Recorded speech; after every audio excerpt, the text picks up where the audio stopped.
And we are going to talk today about dividing polynomials, which you had that last problem on your homework assignment was asking you to do some long division.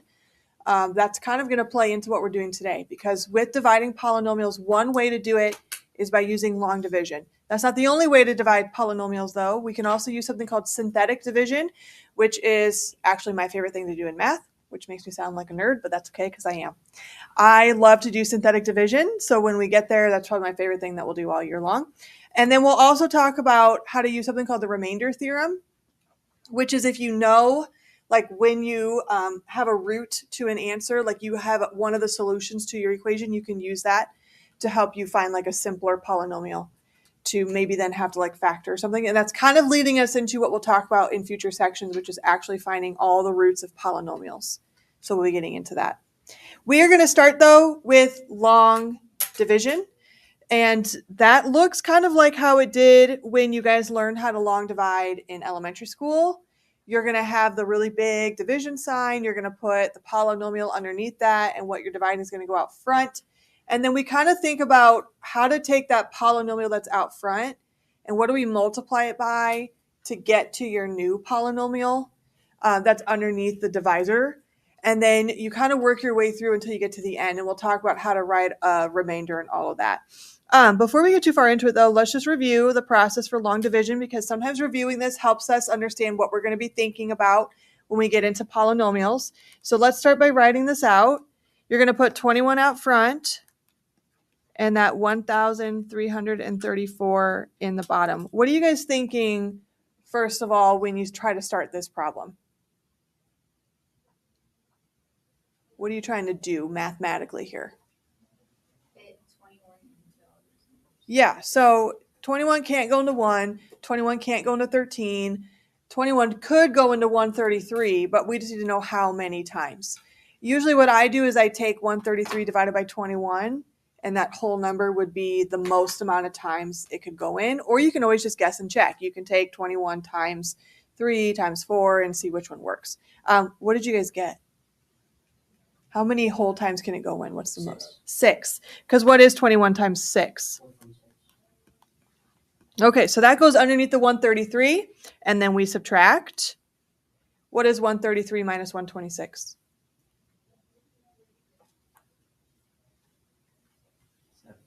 7. And then what do we do with this 4 over here? Bring it down. Okay, how many times can 21 go into 74? 3 times. So you put a 3 up here next to the 6, and 21 times 3 would be 63. And you subtract, and you get a remainder here of 11.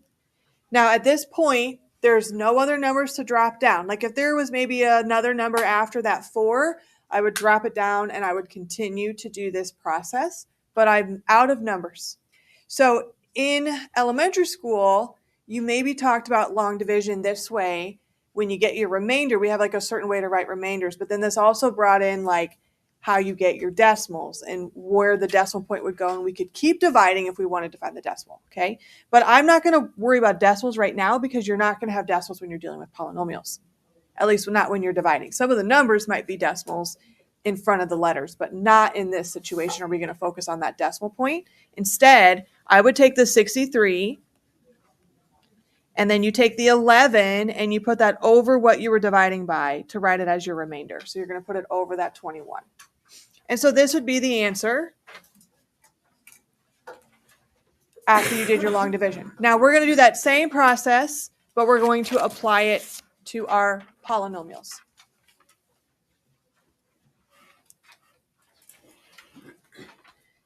So if you guys turn the page over, we got some examples here where we're going to divide. Now stepping into our polynomials here. Before we get too far into it though, I just want to remind you guys of something. If you look at the polynomial that you're going to put underneath the divisor, so in this case, these pieces would be what go underneath your dividing sign. If it skips over a term, so if you have x to the 4th, x to the 3rd, and then it skips over, there's no x squared, and it skips straight to x, we have to make sure that if it skips over a term that we think about a placeholder for that by putting in a 0. So I'm just going to write a note up here at the top that any skipped terms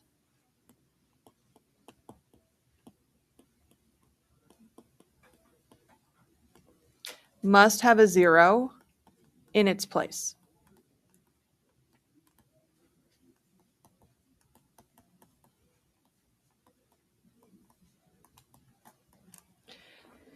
So think about that before you get too far into some of these problems, because they will skip sometimes.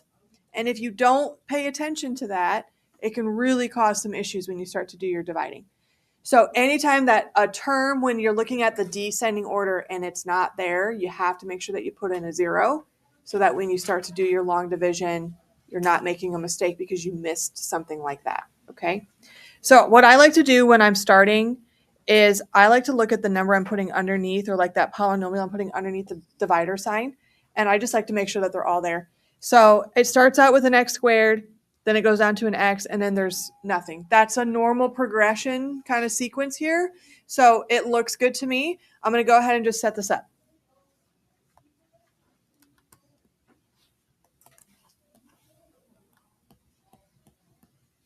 So x plus 3 goes on the outside, and then my 3x squared minus 2x minus 5. And maybe you remember doing this last year in Algebra 2, and you kind of remember the process that you go through here. But we want to start with that x, and we're trying to figure out, how do I make this x here become this 3x squared? What do I need to take x times to get it to a 3x squared? Is it 3x squared or just 3x? 3x, because I already have one x, so you don't want to add too many. But we do need a 3, and we need one more x, because x times x would get me up to x squared. And then you're going to distribute. You're basically taking that 3x times the x out here, and that's how we get those terms to match. So those first two terms should always match each other because we want them to eliminate. And then you'd still take 3x times the 3. That was also in our piece out front, our divisor. So that would become 9x, and that goes underneath the 2x. So it should look like that. And then we're going to subtract, and we're going to see what we got left over. Like I said, the first terms should match, so they should automatically cancel. And then we got to work with what's left. Really watch your signs here, though, with the subtraction. What would be negative 2 minus 9? 11. Negative 11x, and then that minus 5 needs to drop down. And now we start over. But now you're thinking about that x that was at the front. So let me erase some of this here. That x that was at the front, what do we take this x times to make it negative 11x? Negative 11. So up here by the 3x, I'm going to write minus 11. And then again, we distribute, and we put those underneath our terms that we had written down below. So you should have negative 11x, and then negative 11 times 3 is negative 33. I'm going to put parentheses around that just because we are going to be subtracting it. So you really got to think about that with signs. Again, the first terms should go away, okay, because it's negative 11, and then this becomes like plus 11. So those are opposites, and they're gone. Watch the next piece, though. What's negative 5 minus a negative 33? Or think about keep, change if you need to. 28. Now that's my remainder because there's nothing else to bring down for my polynomial up above. So I'm going to write this out. 3x minus 11. And then for your remainder, just like what we did on that first problem, this goes over what we divided by. Okay, now it's positive, so I'm just going to put a little plus sign here, and then 28 over x plus 3. This is your final answer. And it holds on to that remainder there at the end. Does that feel familiar? You guys remember doing that last year? Okay, so why don't you guys take a look at this next one. Now, before you get too far into it, do you guys see how they wrote this backwards? So make sure I would flip it around when you go to put it in your problem. Do they skip over any terms? Do I need any zeros in here? No, so I'm just going to write it out, and then I'm going to give you guys some time to work and do this problem by yourself. When you switch it around, watch your signs. Make sure you're putting the minus signs in front of the right numbers.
Okay, I'm going to start working through it up here how I would have done it.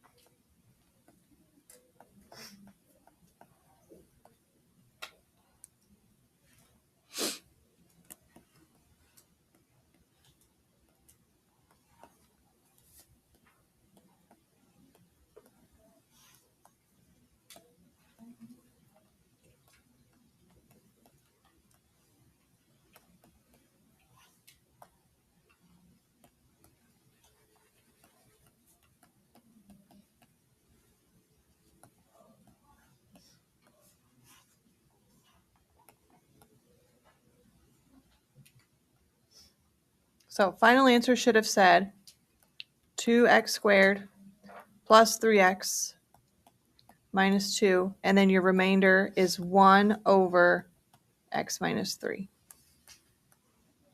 Did you guys all get there? If you didn't, just, fix if you made a mistake, or just kind of follow what I did up there.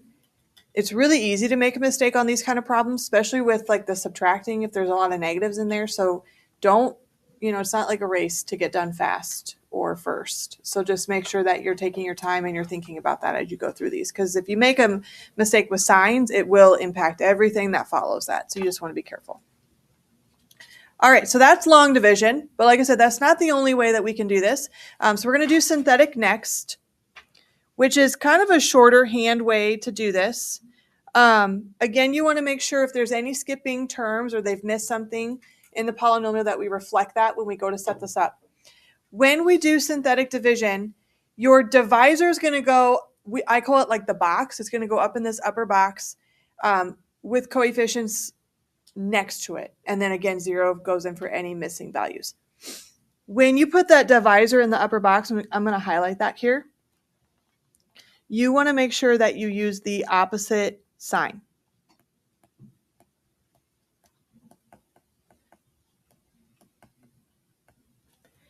So for example, from the problem up above that we're trying to do this with, we need to take this piece here. It says x plus 2 right now. That's the number that we're going to be putting in the box, but it needs to switch its sign. So right now it's a plus 2. We need to switch it to a negative 2. And I draw my box like that. It's not like a full box. And then I grab my coefficients from my term up above. So look at your polynomial that we're trying to divide. Coefficients, remember, would be just the numbers that are in front of your letter. So what number is in front of that x to the third? 1. Is there an x squared term? So what do I need to put here? 0. If you forget the 0, it's going to impact your answer. What goes in front of the x? -7, and then we have a -6. We still need to pull that as well. Then I leave a little bit of space here. I draw kind of a long line underneath it. And the rules say you drop the first term. So the 1 is always just going to go straight down. There's nothing you're going to do to that. And then you start your process here. Anyone remember what we do from last year? Yes, you will be adding, but we have to multiply first. So you take the number in the box times this number on the bottom here. So -2 times 1 is -2. But then, yes, you will add that to the 0, which is just -2. And then you begin again. So what's this -2 from the box times -2 down here? 4. And then what's -7 plus 4? -3. What's -2 times -3? 6. And this would be 0. Now, at the end here, this number, the very last one, is in the remainder spot. So sometimes you'll see people put a little line there to kind of separate that would be your remainder. This one doesn't have a remainder, which means it actually divides perfectly. So my answer to write it, these are your coefficients here, and you start your letters 1 degree less than what the original problem had. So the original problem started x to the third, which means we need to start x squared. So it'd be 1x squared, or just x squared, minus 2x minus 3. No remainder this time. So I don't even need to worry about writing that. I don't need to put plus 0 over what I divided by. If it comes out perfectly, you're done. If you had a remainder, we'd have to attach it like we did on those last couple of problems. Okay, so if you guys turn to the next page, I want you guys to do this one by yourself.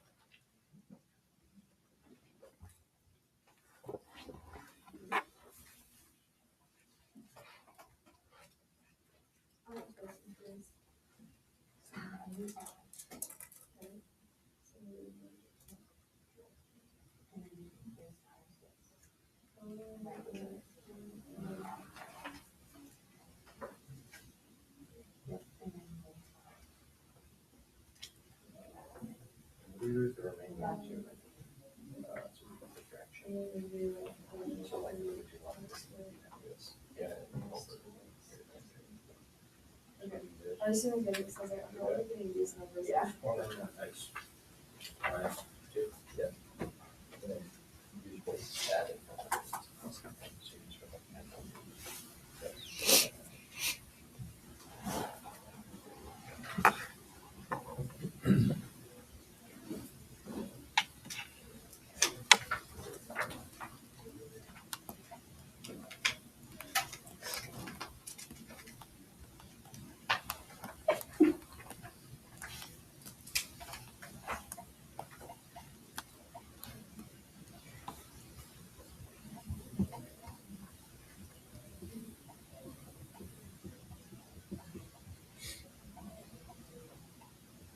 Okay, so I've got mine set up here. You should have put a +2 in your box because you're dividing by x minus 2, so you got to switch that sign. You did need to have a 0 following your first 2 because it skips over the x to the third term. So if you didn't have a 0 in there, your final answer is probably going to be incorrect. Then you drop your first 2, and now we start multiplying and adding. So 2 times 2 is 4. 0 plus 4 is 4. 2 times 4 is 8. Add, you get 5. Then you get a 10, 11, 22, and then 17. And this would be the remainder. How should I write my answer? 2x to what power? Good, cubed. And then 4x squared plus 5x plus 11. And then the remainder, I'm going to write plus 17 over what we divided by x minus 2.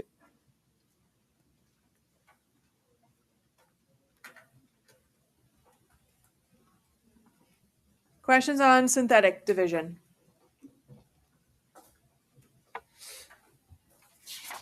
I just want to check one thing before we move on from this. Okay, the only thing I'll just add on about synthetic division, but I looked at your homework, you're not going to see any like this, but there are times where what you're dividing by might say something like, let's just say this said 3x minus 2 instead. If it says something where there's not a 1 in front of the x, you do have to work with that a little bit. You can't just go straight to what we did. You have to have that number be a 1 in the front, which would mean you'd have to get rid of that 3. And so you'd have to divide all your terms by the 3 in order to kind of simplify it. You're not going to have any like that on your homework assignment, but I just want to preface that because if you guys go on to something next year, whether you take something here like it's a college class or you take a college class next year with wherever you're attending, you may see situations like that. And if they don't specifically go over that or they might touch on it a little bit, that's why we can't just divide if that number in front of the x is more than a 1 synthetically. Like we could go back to long division, but there would be a process to that a little bit. So I just want to bring that up in case you guys see that ever in the future. Okay, now we're going to talk about something called the remainder theorem.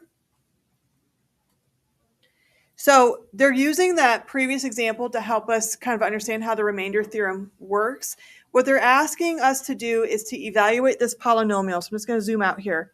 They want us to evaluate this polynomial that we had at f being 2, or f of x being 2. So they want that x to be replaced with a 2. They want all of those x's up above to be replaced with a 2 here. The other thing you could do is on your table, you could type in this equation here and then just go to 2, and that would tell you what your y value would be. But what you're doing here is you're taking 2 times 2 to the 4th power minus 3 times 2 squared plus a 2 and then minus 5. Can you guys do that and tell me what you get? Either plug it in like that or plug that function into your table and start it at 2 so you can tell me what your y is.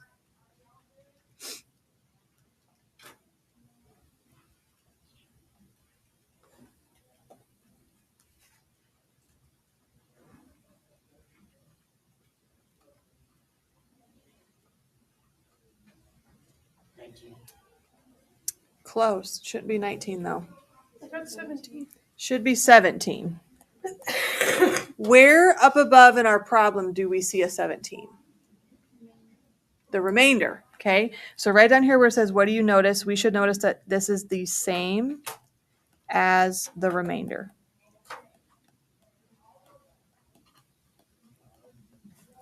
Then it's asking, does that mean that this number is a root? Okay, well, when you guys were doing like long division with just regular numbers, and if you got a remainder, did that mean that the number you were dividing by could go in nicely? No, if you get a remainder, that means you're dealing with a fraction or a decimal of some sort. So if you get a remainder when you do this polynomial division, it's not a true root. So it's not a root. What would the remainder have to be in order for something to be considered a root? 0. You don't want a remainder in order for it to be a root. Okay, this is also known as the factor theorem, but this is useful when we're trying to actually solve polynomials and try to find what the zeros might be, because if we can find 1 right away by getting a 0 for the remainder, it gives us easier polynomials that we can work with. And that's what we're going to be doing next, okay? But I'm going to stop this video right here.